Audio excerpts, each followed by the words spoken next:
Good morning, everyone. I'm sure I've mentioned before how I worked at Ionian Village as a camp counselor.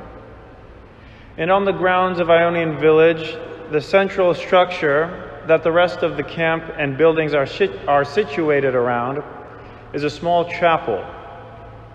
A chapel much smaller than the one that we have here. And one night, during one of the overlap weeks between sessions at Ionian Village, as I was walking by the chapel, I decided to pop in just to take a look around. Moments of peace and quiet are hard to come by when you are a camp counselor. So I took this moment late at night to pop into the chapel just for a moment of quiet. But to my surprise, as I walked into the chapel, the door shut closed behind me. I turned around and realized that there were no handles on the inside of the doors, and I couldn't even slip my fingers into the little crack of the door to get a grip and try to open them. The door was sealed perfectly shut, and there was nothing I could do about it. It also happened to be very late at night, and I knew that only a few of my fellow camp counselors might still be awake. It started to look like I would be spending the entire night inside this tiny, tiny chapel until the priest would come for orthos the next morning to unlock it. I was trapped. I opened the one small window inside the chapel, but it was too small for me to climb out. So I just stuck my head out of the window. And fortunately, after not too long, I saw one of my friends walking far off in the distance. When I saw her, I said the only thing I could think of to get her attention so she could help get me out of my predicament. As I saw my friend walking in the distance, I called out, "Help!" She didn't hear me the first time, so it took a few more cries of "help" until she finally found where this mysterious voice was coming from. Fortunately, she quickly came over to the chapel, gripped the doors by the outside handles, and rescued me from what was sure to be a very long, uncomfortable night on a cold, hard floor. Help. And even though I was relieved to be saved, I was still embarrassed that I had to ask my friend for help. I was perhaps embarrassed that I'd gotten into such a ridiculous situation, like being locked inside the chapel. Or maybe my pride was hurt because I needed someone else to improve a situation for me that I could not improve on my own. As people, we have a hard time asking someone else for help.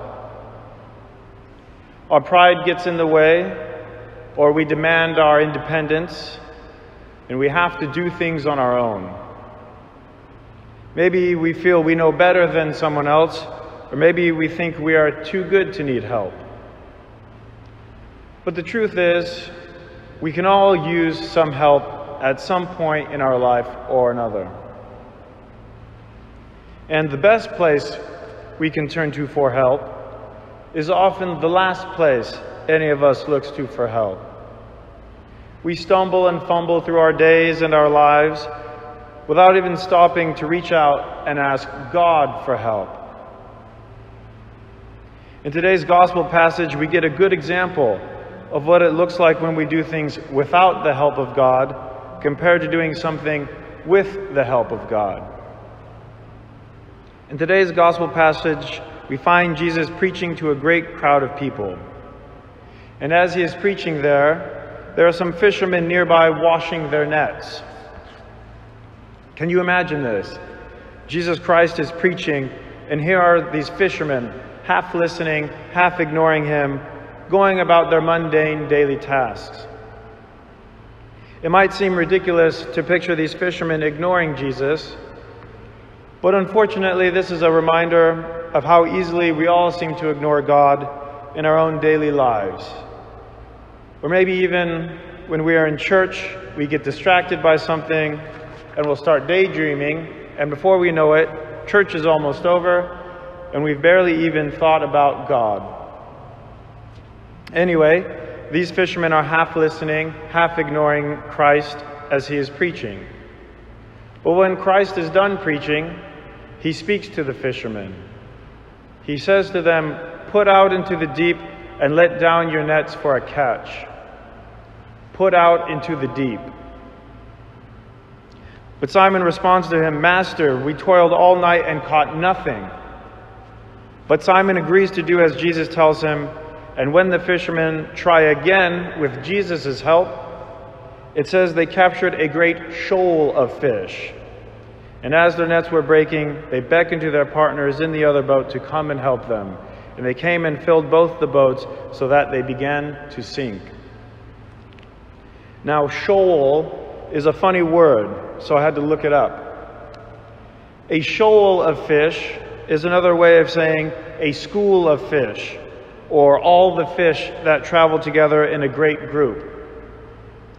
In other words, with Jesus' help, the fishermen caught all of the fish. They caught so many fish that their nets began to break. They caught so many fish that their boats began to sink. If you remember, before Jesus was there, when the fishermen were fishing on their own, they caught no fish. Without Jesus' help, we have nothing. But with Jesus' help, we have everything. Now, obviously, these fishermen had been fishing other times than just the two we hear about in today's gospel. And since they were fishermen by trade, we can assume that they had caught other fish before they'd met Christ on this day. But upon meeting Christ and listening to him and accepting him, they accomplished more than ever imaginable. I'm sure we all have accomplishments that we are proud of in our lives. But at some point, no matter how many accomplishments we have in the past, we will encounter a rough patch, equal to that of an entire night of fishing without a single catch. Or at some point, you might find yourself stuck or trapped, as I was inside of a little chapel. In these moments, when despair or disappointment is a natural reaction, we should choose instead to reach out for some help. A problem that seems impossible to fix by ourselves might be as simply solved as my friend opening a door.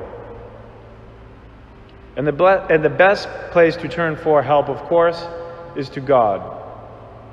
This is what it means to go out into the deep, as Christ tells the fishermen to do today. It means to put your faith in God, to reach out to him in prayer for help. It takes going out into the deep to do this because asking for help is so unnatural for us as people. It sounds like a strange thing to do, to ask God for help in our lives. But we are reminded in a powerful line that is chanted during a Vesper service, a line known as a prokimenon, that our help comes from the Lord who made heaven and earth. It may seem like God is hard to reach, that he is so mighty that there is no way he could hear our pleas for help. But we are reminded by this prokimenon that the same God, the one who made heaven and earth, is the one who indeed gives us help. The fishermen in today's gospel were so inspired by seeing the power of a little help from Jesus that they left everything else in their lives behind and followed Jesus from that day on. They may have been half ignoring him at the beginning of the gospel passage, but the fishermen all still had the impulse to obey and follow him. So too, each one of us deep down has that same impulse, the impulse to follow Christ and to ask for his help. We simply need to act on this impulse and the rest will come. Amen.